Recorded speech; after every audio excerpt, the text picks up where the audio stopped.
4వ ప్రజా సంగ్రామ యాత్ర ఇప్పుడే తల్లిని దర్శించుకున్నాం. ఏ తల్లి చిత్తారమ్మ తల్లిని దర్శించుకున్న పవర్ ఉందన్న బాగా. రాంగరంగ మైసమ్మ తల్లిని దర్శించుకుని ఇంకా పవర్ వచ్చిందన్న, ధైర్యం వచ్చిందన్న. ఇదంటే పాత బస్తీకి వచ్చినామా లేదా? పాత బస్తీకి వచ్చినాం, పాలమూరు ముద్దాడినాం, నల్లగొండల నడిచినాం. ఓరుగల్లిలో టీఆర్ఎస్ పార్టీ గుండా నా కొడుకులు అడ్డుకునే ప్రయత్నం చేసినా, పోలీసులు అరెస్ట్ చేసే ప్రయత్నం చేసినా, జైలుకు వంతమన్నా, సభ నడవనీయం, యాత్ర సాగనీయం అన్నప్పుడు కూడా ఎక్కడ ఆపినమో అక్కడి నుంచే యాత్ర ప్రారంభించి ఘనంగా దిగ్విజయంగా బహిరంగ సభను నిర్వహించుకున్న పార్టీ భారతీయ జనతా పార్టీ. మొదటి యాత్ర భాగ్యలక్ష్మి అమ్మవారికి ప్రారంభించడం. 4వ విడత ప్రజా సంగ్రామ యాత్ర కూడా చిత్తారమ్మ తల్లి ఆశీర్వాదంతో కుత్బుల్లాపూర్ నియోజకవర్గంలో ప్రారంభిస్తున్నాం. కుత్బుల్లాపూర్ అంటేనే ఒక మినీ భారత్, అవునా కదా? అన్ని రాష్ట్రాల ప్రజలు ఉంటారు, చాలా మంది వచ్చి కలుస్తారు. ఎక్కడంటే కుత్బుల్లాపూర్ అంటారు.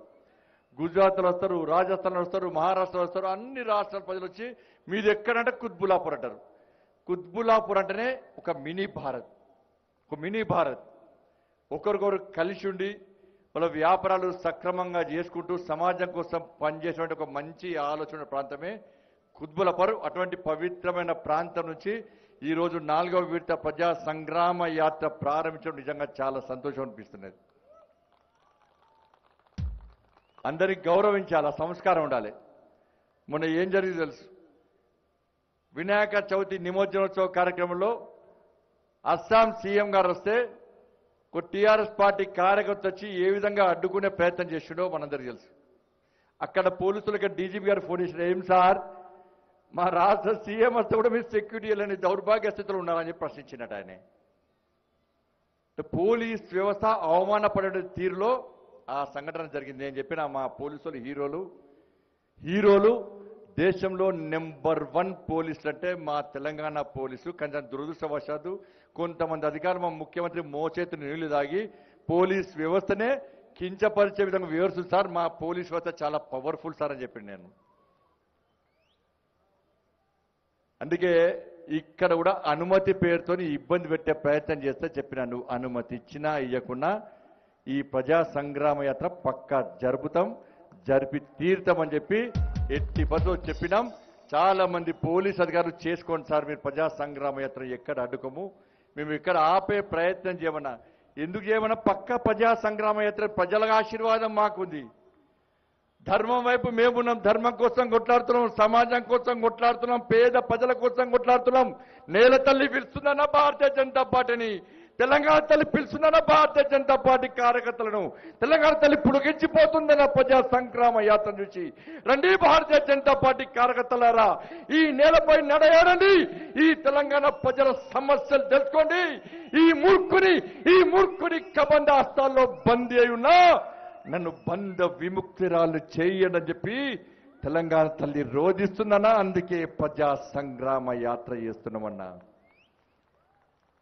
చెప్పాలి రాష్ట్ర ముఖ్యమంత్రి ఇలా కుత్బుల్లాపూర్ గడ్డ నుంచి నేను ప్రశ్నిస్తున్నా. ఇక్కడ పరిస్థితులు ఏదో ఒక్కసారి అర్థం చేసుకున్న కుత్బుల్లాపూర్ ప్రజలు చాలా మంది వచ్చారు. జీడిమెట్ల ప్రాంతం పారిశ్రామిక ప్రాంతం, మామూలు కార్మికుల నుంచి CEO వరకు ఉన్నటువంటి ప్రాంతం ఈ ప్రాంతం. అధికారులు, కార్మికులు అందరూ కూడా ఈ ప్రాంతం నుంచి పెద్ద పెద్ద కంపెనీలకు CEOలు ఇక్కడ. కానీ ఏ పరిశ్రమ వచ్చినా కూడా దానిలో టీఆర్ఎస్ పార్టీ కేసీఆర్ కుటుంబ సభ్యులకు వాటా రావాలని కోరడంతో పరిశ్రమలన్నీ పక్క రాష్ట్రాలకు పోతున్న విషయాన్ని ఒక్కసారి గుర్తుంచుకోండి. ఆ సమస్య అట్లుంటే ఈ ప్రాంతం పూర్తిగా కలుషితమైంది. రాష్ట్ర ముఖ్యమంత్రి చాలా సందర్భాలు అయిపోయిండు. హైదరాబాద్ గురించి అనేక ప్రగల్భాలు వలికిండు. చెప్తాం ఈ ప్రజా సంగ్రామ యాత్ర అంటేనే దానికోసమే యాత్ర చేస్తున్నాం. హైదరాబాద్ సంస్థాన్ని, హైదరాబాద్ ప్రాంతాన్ని ఏ విధంగా హైదరాబాద్ ప్రజలను వంచి మోసం చేసినవో, ఎన్నికలప్పుడు ఏం వాగ్దానాలు ఇచ్చి మోసం చేసినవో, ఏ విధంగా హైదరాబాద్ను నాశనం చేస్తున్నావో ఆ చెప్పడానికే ఈ మల్కాజిగిరి ప్రాంతంలో భారతీయ జనతా పార్టీ ఈసారి ప్రజా సంగ్రామ యాత్ర చేస్తుంది. చెప్పాలి రాష్ట్ర ముఖ్యమంత్రి, ఈ హైదరాబాద్ ను డల్లా చేస్తాను, ఈ హైదరాబాద్ ను ఇస్తాంబుల్ చేస్తాను, ఈ హైదరాబాద్ ను సింగపూర్ చేస్తాను, ఈ హైదరాబాద్ ను లండన్ చేస్తాను, ఈ హైదరాబాద్ ను న్యూయార్క్ చేస్తాను. ఎక్కడ న్యూయార్క్ ఏంది, ఎక్కడ సింగపూర్ ఏంది, ఎక్కడ లండన్ ఏందో రాష్ట్ర ముఖ్యమంత్రి చెప్పాలి. ఒక్కసారి అసలు హైదరాబాద్ లో తిరుగుతుంటే ఒక్క గుంట కనబడితే ఫోటో పంపండి 1000 రూపాయలు ఇస్తున్నాడు. ఇవాళ నేను నడుచుకుంటూ తిరుగుతుంటే బండ్ల మీద వస్తుంటే అనేక గుంతలు. మేము ఫోటోలు తీసి నీకు పంపితే ఉన్న బడ్జెట్ అంతా గుంతలకే వేస్తాను. ముఖ్య విషయాన్ని రాష్ట్ర ముఖ్యమంత్రి గుర్తుంచుకోవాలి. రోడ్డులు ఒక్క సస్పెన్షన్ బ్రిడ్జ్ కట్టి, తీగల బ్రిడ్జ్ కట్టి, 4 LED లైటు కేంద్రం ఇచ్చేదానితో పైసలు తీసుకొని కట్టి 2-3 ఫ్లైఓవర్లు కడితేనే అభివృద్ధి కాదు రాష్ట్ర ముఖ్యమంత్రి. కనీసం తాగుడు నీళ్ళు ఇక్కడ డ్రైనేజీ వ్యవస్థ చక్కలేదు. ఎన్నికలప్పుడు ముఖ్యమంత్రి అయినాక రాష్ట్ర ముఖ్యమంత్రి అసెంబ్లీ సాక్షిగా చెప్పిండు, నిజాం కాలం నాటి డ్రైనేజీ వ్యవస్థ ఉంది కాబట్టే హైదరాబాద్ మొత్తం మునిగిపోతున్నది. మనం అధికారంలోకి వస్తే పూర్తిగా డ్రైనేజ్ వ్యవస్థనే మార్చేస్తున్న రాష్ట్ర ముఖ్యమంత్రి 8 సంవత్సరాలే కనీసం డ్రైనేజీ వ్యవస్థను పట్టించుకోకపోవడం వలన చిన్న చినుకు వస్తే హైదరాబాద్ సముద్రమయ్యే పరిస్థితి ఉన్న విషయాన్ని ఒక్కసారి గుర్తుంచుకొని, వరదలు వస్తే, వర్షం వస్తే హైదరాబాద్ మొత్తం మునిగే పరిస్థితి. మ్యాన్హోల్లో పబ్లిక్ కూడా చచ్చిపోతున్నారు, నాలాలలో జనం పడి చచ్చిపోతున్నారు. కనీసం ఎక్కడ దాని గురించి పట్టించుకుని దాఖలు. ఇవాళ వాటి గురించి మాట్లాడితే చెరువులను, కుంటలను, నాలాలను పూర్తిగా టీఆర్ఎస్ పార్టీ నాయకులు కబ్జా చేసుకోవడం వలన పేదల ఇళ్లు మునిగిపోతున్న విషయాన్ని ఒక్కసారి గుర్తుంచుకోవాలి. ప్రశ్నిస్తున్న దాని గురించి ప్రశ్నించడానికే ఈ ప్రజా సంగ్రామ యాత్ర ఇక్కడి నుంచి ప్రారంభించినాం. ఇవాళ మూసీ నది ప్రక్షాళన చేస్తున్నాడు. హైదరాబాద్ నుంచి, భువనగిరి నుంచి మునుగోడు వరకు కూడా మూసీని ప్రక్షాళన చేస్తా, ఇక్కడ రూపాయి బిల్లేస్తా, ఎక్కడ రూపాయి బిల్లేస్తా కనబడాలని చెప్పి అట్లా ప్రగల్భాలు ముఖ్యమంత్రి మొన్న 3వ విడత ప్రజా సంగ్రామ యాత్ర చేస్తుంటే మూసీ నది మురికి వల్ల, మూసీ నది కాలుష్యం వల్ల ఆ ప్రాంత ప్రజలందరూ కూడా ఇబ్బంది పడుతున్న విషయాన్ని ప్రభుత్వం దృష్టి తీసుకొచ్చుకోవడం ముఖ్యమంత్రి స్పందించలే. మూసీ నది బాటిల్స్ కూడా ముఖ్యమంత్రి పంపిన, తాగులు లేకుండా స్నానం చేయని చెప్పి. ఈ రోజు జీడి మెట్ల నుంచి కూడా ముఖ్యమంత్రి ఇక్కడి నుంచి కూడా నీళ్లు అంతా స్నానం చేయి, నువ్వు నీ కుటుంబ సభ్యులు బిడ్డ. మొత్తం నీరు కాలుష్యమే, గాలి కాలుష్యమే, పూర్తిగా వాతావరణం కాలుష్యమై బతకలేని పరిస్థితి ఈ కుత్బులాపూర్ ప్రాంతంలో ఉందంటే రాష్ట్ర ముఖ్యమంత్రి దీనికి సమాధానం చెప్పాలి. ఇవన్నీ తిరుగుతూ మాట్లాడు భారతీయ జనతా పార్టీ మతతత్వం గురించి మాట్లాడుతుంది. ఏ మతతత్వం అనే ఎప్పుడు మాట్లాడడం మతం గురించి.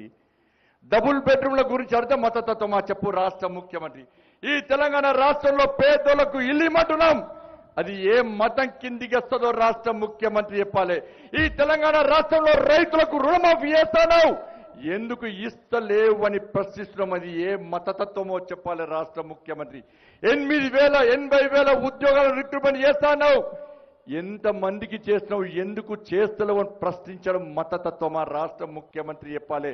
దళితులకు 3 ఎకరాలు ఇస్తాను ఇవ్వలేదు రాష్ట్ర ముఖ్యమంత్రి ప్రశ్నిస్తే ఇది ఏ మతం కిందికి వస్తుందో రాష్ట్ర ముఖ్యమంత్రి చెప్పాలి. దళిత బంధు ఇస్తానని దళిత సమాజాన్ని మోసం చేస్తామని ప్రశ్నించడం ఏ మతతత్వం కిందికి వస్తుందో రాష్ట్ర ముఖ్యమంత్రి చెప్పాలి. ఎస్టీలకు రిజర్వేషన్ సౌకర్యం కల్పిస్తా అని చెప్పి మోసం చేసినావు, అది ఏ మతతత్వం కిందికి వస్తుందో చెప్పాలి రాష్ట్ర ముఖ్యమంత్రి. ఉద్యోగులకు ఫస్ట్ నాడు జీతం ఇచ్చింది పోయి నిన్న జీతాలు ఇచ్చినావు.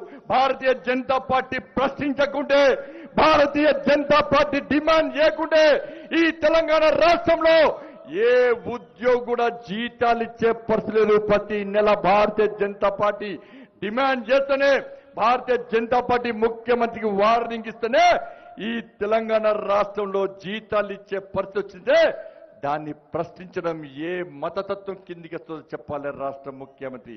పెన్షన్ ఇస్తలేవు రాష్ట్ర ముఖ్యమంత్రి, రేషన్ కార్డు ఇస్తలేవు రాష్ట్ర ముఖ్యమంత్రి అని చెప్పి ప్రశ్నించడం ఏ మతతత్వం కిందికి వస్తుందో చెప్పాలి రాష్ట్ర ముఖ్యమంత్రి. వీఆర్ఏలు, పేద వీఆర్ఏలకి గొడ్డు చాకిరి చేసిర్రు, నీకు గొడ్డు చాకిరి చేసిర్రు. ఏ ఎన్నికలు వస్తాయో ఎన్నికల్లో పేద వీఆర్ఏలకు ఎన్నికల ప్రచారం చేసిర్రు. నువ్వు అధికారంలో రావడం కోసం ఆ వీఆర్ఏలు కష్టపడి పనిచేసారు. ఆ వీఆర్ఏల సమస్యలను పరిష్కరించమని చెప్పి 2 నెలలుగా సమ్మె చేస్తుంటే 28 మంది వీఆర్ఏలు ఇలా చనిపోతే కనీసం వీఆర్ఏల సమస్యలను పరిష్కరించకపోతే వీఆర్ఏల సమస్యలను పరిష్కరించు ముఖ్యమంత్రి ప్రశ్నించడం ఏ మతతత్వం కిందికి వస్తుందో రాష్ట్ర ముఖ్యమంత్రి చెప్పాలి. కేంద్రం ఇచ్చిన దారి మలుస్తున్న విషయాన్ని ప్రశ్నించడం ఏ మతతత్వం కిందికి వస్తుందో రాష్ట్ర ముఖ్యమంత్రి చెప్పాలి.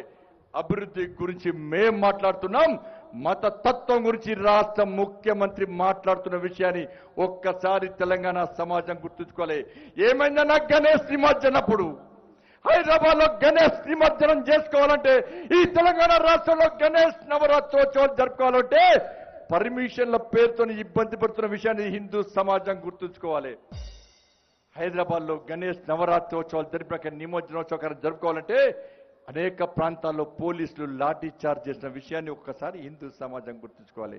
ఆలోచించాలి హిందూ సమాజం. ఈ తెలంగాణ రాష్ట్రంలో భారతీయ జనతా పార్టీ కనుక హిందూ సమాజం గురించి, హిందూ ధర్మ రక్షణ కోసం పనిచేయకుంటే, ఈ కుహనా సెక్యులర్ వాదులను అడ్డుకోకుంటే తెలంగాణ రాష్ట్రంలో హిందువుల పరిస్థితి ఒక్కసారి ఆలోచించాలి. హిందువుల సమాజం బిచ్చమెత్తుకునే పరిస్థితి వస్తుందా నా హిందువులకు? బిచ్చమెత్తుకునే పరిస్థితి వస్తుందా నా హిందువులకు? భరిద్దామా? ఒక్కసారి హిందూ సమాజం ఆలోచించాలి. భరించాలా? ఒక్కసారి హిందూ సమాజం ఆలోచించాలి. ఎందుకు చెప్తలో కేసీఆర్ 17th సెప్టెంబర్ ఎవరికి భయపడి చెప్తలో కేసీఆర్ 17th సెప్టెంబర్ జరిపి తీరుతున్నాం.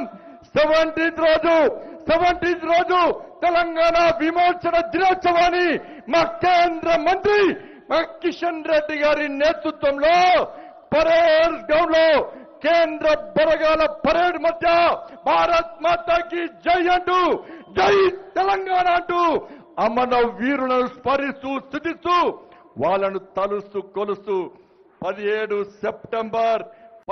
సెప్టెంబర్ ఉదయం 9 గంటలకు పరేడ్ గ్రౌండ్ లో ఇలా భారతీయ జనతా పార్టీ కేంద్ర ప్రభుత్వం అధికారికంగా 17th సెప్టెంబర్ జరుపుతున్న విషయాన్ని కేసీఆర్ మళ్ళా గుర్తుంచుకోవాలి. 17th సెప్టెంబర్ తెలంగాణ విమోచన దినోత్సవం. తెలంగాణ విమోచన దినోత్సవం సిగ్గుండాలి రాష్ట్ర ముఖ్యమంత్రికి. కిషన్ రెడ్డి గారు ఢిల్లీలో ప్రకటన చేసిన తర్వాత ఆదరబాదరగా కేబినెట్ సమావేశం పెట్టుకుని మూసేసుకున్నాడు. ఏం మాట్లాడలే. దారు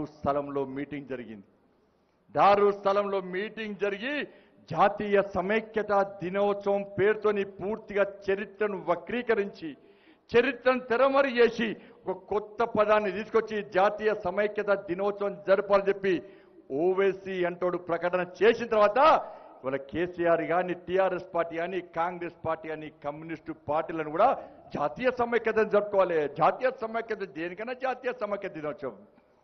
మరి జాతీయ సమైక్యత దినోత్సవం జరపాలన్నప్పుడు ఇన్ని రోజులు ఏం బీకినో రాష్ట్ర ముఖ్యమంత్రి, ఇన్ని రోజులు ఏం పొడిచో రాష్ట్ర ముఖ్యమంత్రి. 8 సంవత్సరాలు నువ్వు ముఖ్యమంత్రి అయ్యి ఇన్ని రోజులు మీరు జాతీయ సమైక్యత దినోత్సవం ఎందుకు జరపలేదు రాష్ట్ర ముఖ్యమంత్రి? అధికారం రానప్పుడేమో ఉద్యమ సమయంలో తెలంగాణ విమోచన దినోత్సవాన్ని జరపాలన్న రాష్ట్ర ముఖ్యమంత్రి. ఎందుకు జరుపుతారన్నారు? పక్క రాష్ట్రాలు చేసుకుంటేనే మేమెందుకు చేసుకోవద్దు అంటున్నాడు. ఇప్పుడు పక్క రాష్ట్రాల ముఖ్యమంత్రులే అతిథిగా వస్తున్నారు. దీనికి ఆలోచించాలన్న మీరందరూ కూడా. తెలంగాణ విమోచన దినోత్సవం గురించి ఆలోచించాలన్న. దేశానికి 1947 ఆగస్టు 10 స్వాతంత్రం వస్తే హైదరాబాద్ సంస్థానాన్ని విలీనం చేయాలని చెప్పి సంవత్సరం దాటిన తర్వాత స్వాతంత్రం రాని పరిస్థితిలో అప్పుడున్న నిజాం ఈ హైదరాబాద్ సంస్థానాన్ని పాకిస్తాన్లో విలీనం చేస్తా, లేకుంటే ప్రత్యేకంగా దేశంగా ఉంటా తప్ప ఈ దేశంలో విలీనం చేయని చెప్పి నిజాం అప్పుడే 20 కోట్లు పంపిండన్న పాకిస్తాన్కు. చరిత్ర చెప్తుందన్న. ఇప్పుడు రాష్ట్ర ముఖ్యమంత్రి మన పైసలు తీసుకుపోయి పక్క రాష్ట్రాలు పెట్టినట్టే ఆ రోజు 20 కోట్లు వంచిండన్న పక్క పాకిస్తాన్ దేశానికి.